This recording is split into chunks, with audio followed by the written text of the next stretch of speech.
The sun is setting over Albert. Banners of the richest and palest hues float out. They ravish the eye and melt the heart. I turn from them to look over to the east. All along the horizon, gun flashes quiver as if some fearful aurora borealis were continually appearing. Every now and then, huge explosions send up pillars of smoke as though the internal fires of the earth had broken through. It is an inferno. Can anything live in that? Heaven on one side, hell on the other. One should not hope to come out of that alive.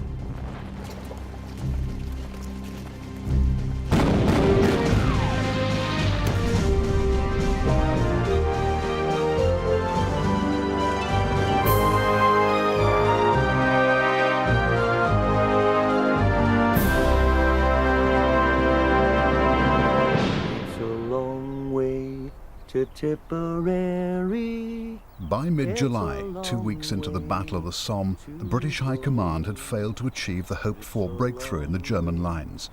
Little ground had been gained, while the casualty lists rose alarmingly.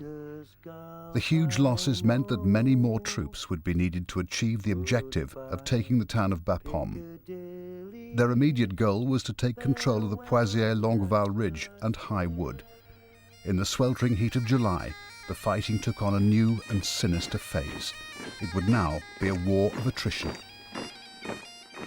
Technology, the state of weaponry at the time, the massed forces of industrial powers arrayed against each other in equal powers, that decreed the way the war was going to be fought, that it would be a mincing machine in which each side would have to attack across an exposed no man's land in order to batter at their defences, reduce their will as well as their men and their material, so that they would give in. That's the role that the British and the French had to play in the First World War. Where is the flank that could be turned? There is no flank. How might surprise have been earned by this circumstance? Yes, it's occasionally essayed by use of attack at night, by the use of gas, and also by mine warfare. But with regard to decisive surprise, there's very little opportunity, and the war was fought as it had to be fought. And we have to recognize that in terms of human tragedy, the scale is grim. The full, appalling effect of modern warfare now descended on the Somme with the use of weapons and tactics of mass destruction. The Germans matched Britain's policy of attrition with determined counterattacks. Every inch of ground was contested, and fighting at close quarters dominated the battle. On the right flank, a gap had opened up between the French and British. The only way it could be closed was by taking the village of Guillemont. On the left, Poitiers became a pivot on which the British advance was now turning north and east. This once peaceful village was now a central part of the German defences, its approaches guarded by a strong point known as Fort Gibraltar. Its capture was vital if the village was to be taken. The British attack would be from the south of Poitiers, spearheaded by the Australians. They were noted for their more relaxed approach to military discipline. Fresh to the Somme, they'd already established a formidable reputation at Gallipoli. Often regarding their British counterparts with disdain, the Gallipoli veterans would ask, "Have you been fighting, or have you been in France?" The answer would soon become apparent. On July the 23rd, the Australian 1st Division attacked Poitiers Trench and the old German lines beyond. The land here had been pulverized by innumerable shells, turning it into a featureless wasteland. The ground shook and trembled, and the concussion made our ears ring. It's strange how men creep together for protection. Then we saw the barrage smoke move forward, whistles blew, and we hopped into Fritz with a yell. The brigade successfully stormed most of their objectives from the flank, including Fort Gibraltar. The worst fighting east of Poitiers centered on the maze of German trench lines running across this stretch of ground. As the Australians advanced, they came under intense machine gun fire. Morquet Farm was to become notorious among the Australians as one of the worst killing grounds on the Somme.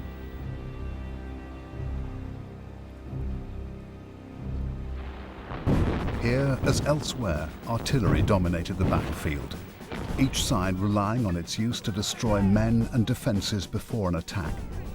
The heavy guns were constantly on the move, testing the gunners' physique and morale to the limit. As the battle progressed, so too did the quality of Allied gunnery. Fritz came at us from the front. We lined the parapet like an excited crowd and blazed like hell at them, knocking them over like rabbits. One Boche was getting away, apparently only slightly wounded, when one of our shells burst on him as though aimed, and he went up in pieces. Well, we cheered and laughed, as though it was the funniest thing in the world. This is the site of Munster Alley Trench, which ran between Poisiers and the village of Martinpuy. By late July, it was still in enemy hands. It lay between the British and Australian lines, so its capture was vital. The 23rd Division, including the Durham Light Infantry, were ordered to attack. Among them was 2nd Lieutenant George Butterworth. His platoon bombed the Germans back 100 yards and succeeded in halting their attack up Munster Alley. But at 4:30 that afternoon, he was killed. His loss was deeply mourned by the men he commanded. The condition of the battlefield prevented any attempt to get his body out, so his platoon buried him near the spot where he fell in Munster Alley. His grave was later destroyed by gunfire and his body never recovered. His name is now listed on the walls of the Thiepval Memorial, one of more than 75,000 posted as missing on the Somme.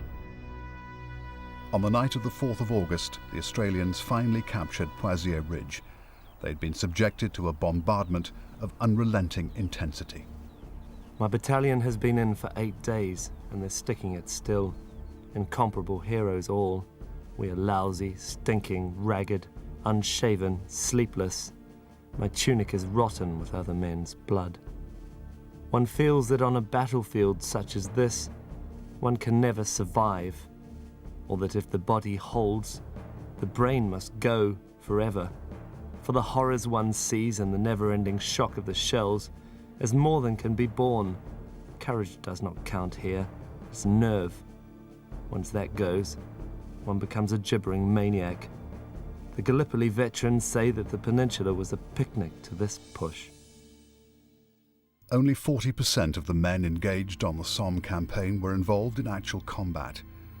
The constant heavy shell fire had caused severe damage to the network of roads.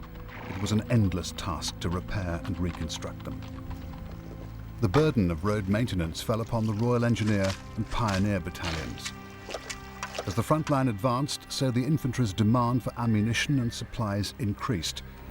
Big guns had to be moved forward to cover the next advance, an exhausting and difficult business on tracks ill-prepared to stand their weight. At this stage of the battle, many of the troops were now showing signs of fatigue. The endless round of time in and out of the line took its toll. Any chance to remind themselves of normality was welcomed. Anything to take their thoughts away from the dreadful conditions that surrounded them. As the casualty lists rose, they occasionally provided the less seriously wounded soldiers with the rare chance of home leave.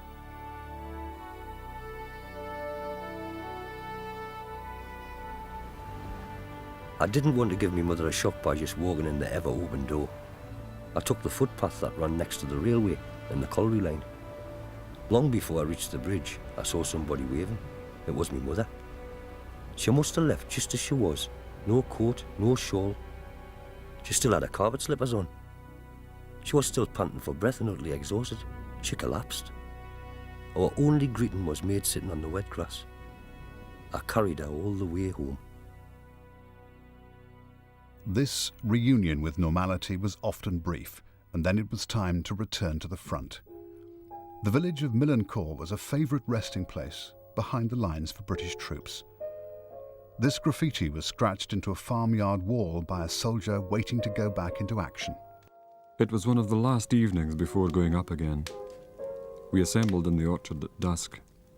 The air was still, and in the distance the rumble of far-off shell fire. We sang a chorus or two to weld us into a unity of mood. The moon rose in the sky. Over the subdued chatter of many voices, The adjutant was playing to himself, meditating in music. The talk ceased, and men turned from their comrades to listen until there was dead silence. When he had finished, there was a pause for a second or two before the applause began, enough of a gap to show that the listeners had been with him into a foreign land. This is the scene at Guillemont on August the 9th, when the Germans defeated another British attack. During the fighting, Captain Noel Chavasse, a Liverpool Scottish medical officer, went out to search for wounded. It was here in a quarry on the edge of the village that Chavasse sustained a splinter wound in his side.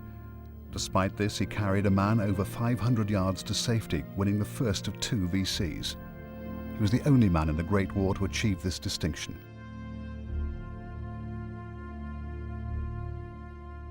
Some of the medical staff not in combat units acted as stretcher bearers. Among them were pacifists unwilling to fight, but prepared to do all in their power to help save lives. There would be no instant victories now, just the slow fight towards the Thiepval Ridge on the north flank and to Guillemont in the east. Poitiers had finally been taken, but at great cost. More Australians died here than on any other battlefield of the war.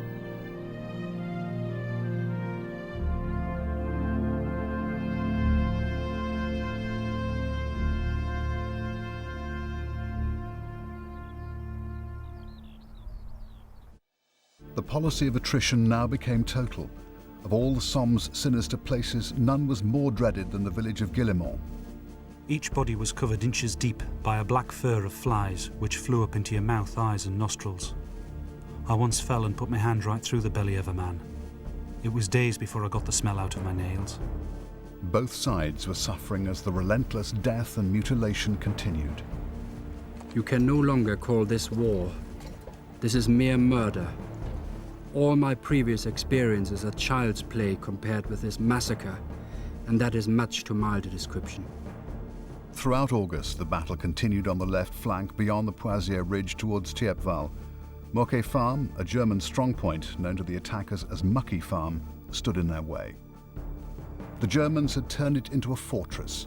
These aerial photographs, taken only a few weeks apart, show the devastation caused by the British artillery. The next objective was Thiepval Ridge. On the 3rd of September, the 49th Division were ordered to take it. As the troops moved into their assault trenches on the fringe of Thiepval Wood, their orders were to attack a position known as the Pope's Nose, so called after the Protestant 36th Ulster Division had been annihilated here on the 1st of July. The story was to be repeated as units of the Duke of Wellington's regiment crossed these fields. The Dukes fought their way through the enemy trenches until they ran out of bombs. The Germans then seized the initiative to attack on 3 sides. As the Dukes withdrew across no man's land, they were struck by concentrated machine gun fire.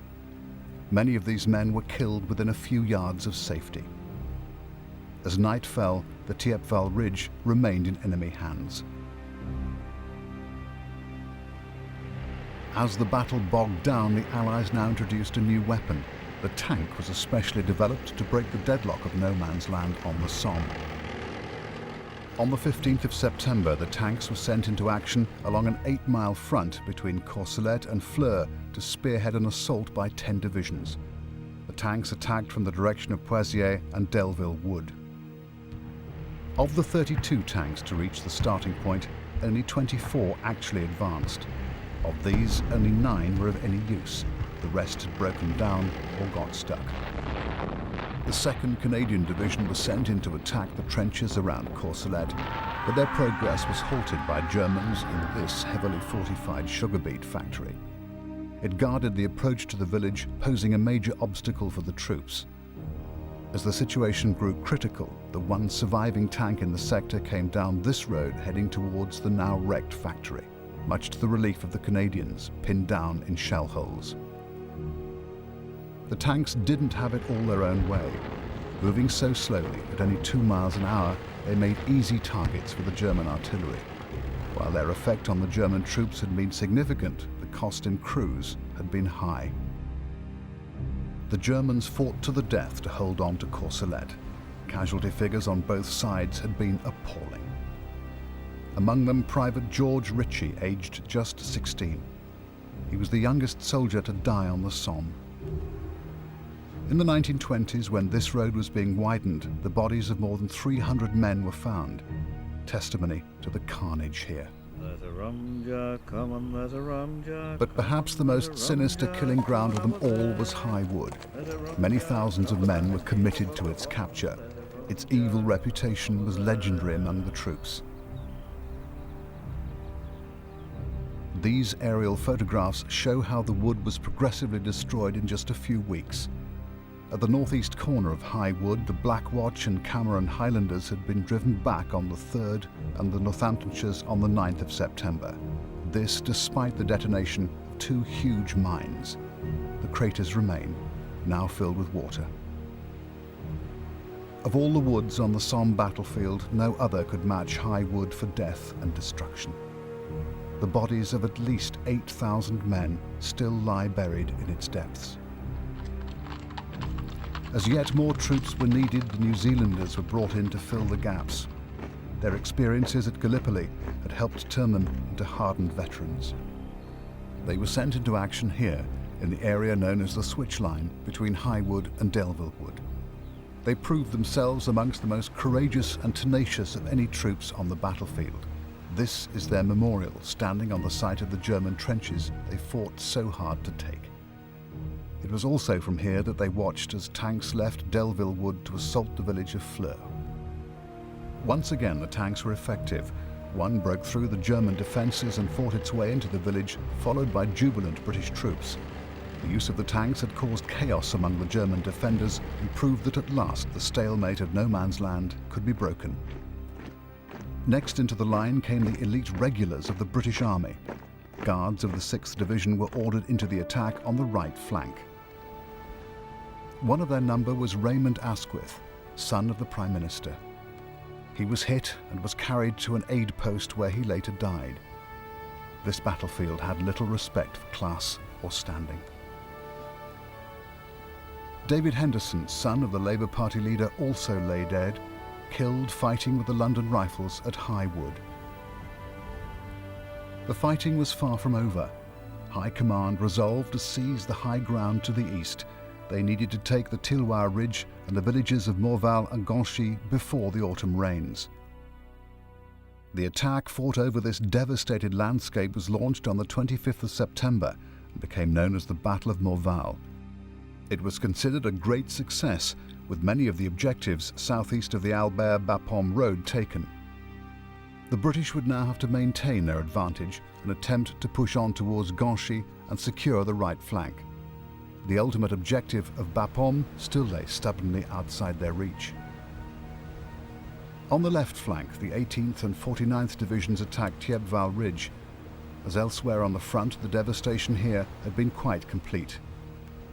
Moquet Farm had fallen, so had Thiepval Village, but it would take several days of fierce fighting before the Thiepval Ridge was entirely in British hands. There was now evidence that German morale was at a low ebb. No doubt you have heard of the fall of Thiepval. For us, it was absolutely crushing. In my view, every soldier from private to general had the feeling that Germany had lost the first great battle. At this stage, the British moved into the low-lying land on the right flank, losing the advantage of the high ground. Some military thinking suggests that this was a mistake which shook the confidence of the troops in the decisions of its command. To add to the general misery, heavy rain began to fall, gradually turning the devastated battlefield into a quagmire. The troops were constantly urged into the attack in an attempt to achieve their objectives before winter finally set in. The advance on the right flank eventually bogged down, while the dubious honour of taking Le Transloy and Gueudecourt fell to the Canadians. But the appalling conditions eventually brought the fighting to a halt as weapons and equipment clogged with mud. This was as far as the Canadians got. It was as far as anyone got. They were also in the front line on the left flank, where they continued their attack north beyond Courcelette. Here, the Canadian-Scottish ran into uncut wire as they attempted to seize Regina Trench on the 8th of October. The assault faltered as the attackers searched frantically for a gap. It was then that 20-year-old piper James Richardson stood up to play in full view of the enemy. Inspired by his example, the Canadians rallied, then charged. Some tore through the German defences with bare hands. Richardson continued to play during the furious bombing fight which followed. He was killed when the Germans later counterattacked. On the 11th of October, the Canadian 4th Division went over to attack the still untaken Regina Trench. Within minutes, most of them were killed. God forbid anyone from seeing what I saw. The wire was intact. The boys were caught like crows on a dike. Some were still alive out there. One lad alternated between screaming with pain and crying for his mother. Dominating the road to Bapaume stands an ancient Neolithic burial mound known as the Butte de Wallencourt. From its chalk-covered dome, the Germans could observe for miles around. Ringed with 3 lines of trenches and fortified with machine gun posts, the attacking troops had already discovered the defences on the butte were near impregnable. The job of capturing it was given to the Durham Light Infantry. The constant shelling had exposed the white flint which lay just beneath the surface, adding to the ghostly aspect of the place. Harry Cruddas of the 6th Battalion was one of the first to attack. Immediately the first wave made off, were met by terrific fire and crumbled up like snow in summer. We held on, and the 9th Durhams reached a quarry on the left of the butte. I took up position with a gun and opened fire on the opposing troops. The Durhams made perfect targets as they struggled through the mud. This was one of several occasions when the British gained a foothold on the butte, only to be driven off again by the Germans, who were concealed in a network of deep tunnels. The final act of the Somme campaign centred on an attack of the Ancre Valley to take Beaumont-Hamel and Beaucourt. 7 divisions attacked on a 5-mile front. The Royal Naval Infantry Division were now committed. They included 2 brigades of reservists. These sailors now found themselves in the army, but retained their naval rank. The Ancre Valley had flooded with the relentless shelling. When the Royal Naval Division attacked in front of Station Road, the enemy machine guns opened up with devastating effect. The Hawke and Nelson battalions were virtually annihilated. Of the 435 sailors who went into action with the Hawke Battalion, 419 became casualties.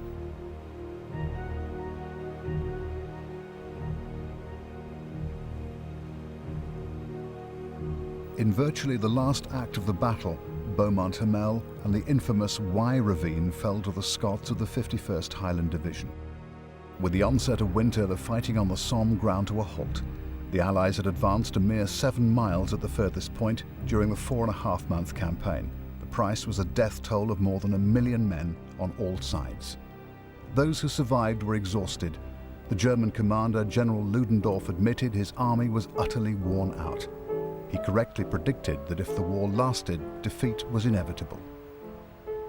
Some historians claim the Battle of the Somme as a British victory, but in winning it, a generation was lost.